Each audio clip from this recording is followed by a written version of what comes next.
And I'm bringing souls to Jesus by the service that I yield.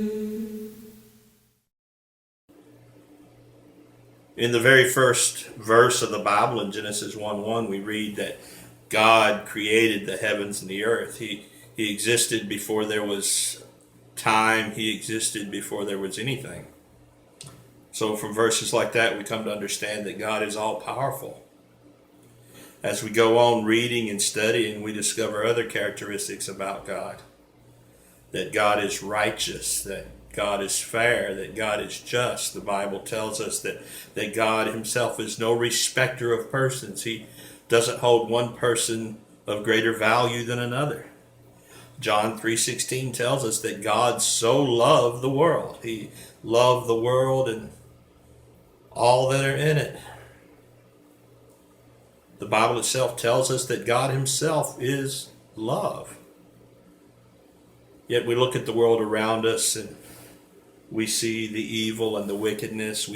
We see bad things happen to good people, and it seems like the most vile, the worst of humanity has become the most prominent.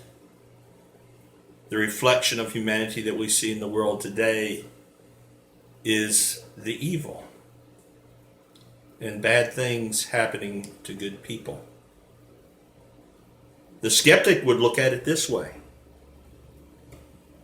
Well, if God is all powerful and God is all loving, why does evil exist? Either he's not all powerful or he's not all loving. Their conclusions, of course, point to them understanding that God does not exist. That is the conclusions that they would draw. But I'm not talking about the skeptic. I'm talking about those of us who have identified, who have placed our trust in God, who have made the decision to walk by faith, yet we find ourselves questioning that very faith. And we begin to ask ourselves the same question. Why doesn't God do something? There's evil in the world. We're being overrun by violence and tragedy. Why doesn't God do something? God is all powerful, isn't he? God is all loving. That's what the Bible says. Why doesn't God do something? You know, on the surface, that sounds like a reasonable question. From a human perspective, it's only logical to wonder why someone who is all powerful, someone who's all loving, why not do something to stop the pain, to stop the sadness, to remove those harmful things from humanity? Yes, it sounds like a reasonable question, but here's the problem. The question is built on a faulty assumption. That assumption being that God hasn't already done something. As we read the Bible, we see God giving us information for the purpose of guiding us through life, helping us make decisions, helping us to build and maintain relationships with each other. He gave us the golden rule to do unto others as you would have them do unto you. In other words, to treat people the way you yourself want to be treated. Imagine, if you will,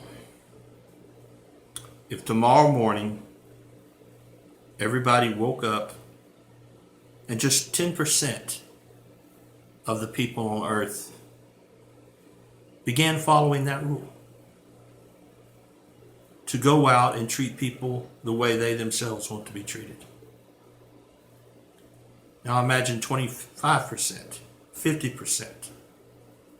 There's going to be a reaction, of course, when you start treating people a certain way. They will eventually and most likely respond in kind.